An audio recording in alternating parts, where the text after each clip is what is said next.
Hi guys, magandang araw at kung makikita nyo guys, andito nga pala kami ngayon sa bundok kung saan dito ang aming hanap buhay.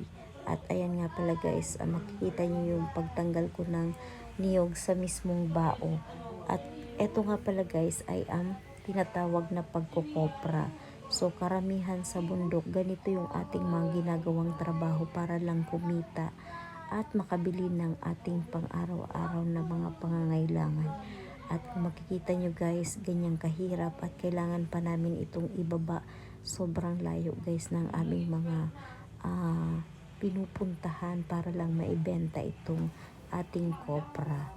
So ayan guys, kung makikita nyo dito sa aking paligid, andyan lang lahat ng mga niyog na aming mga naluto at kailangan tanggalin sa bao. Talagang kailangan natin magtiyaga at kailangan talaga natin na gawin lahat ng ating makakaya at yung ating trabaho para tayo ay kumita.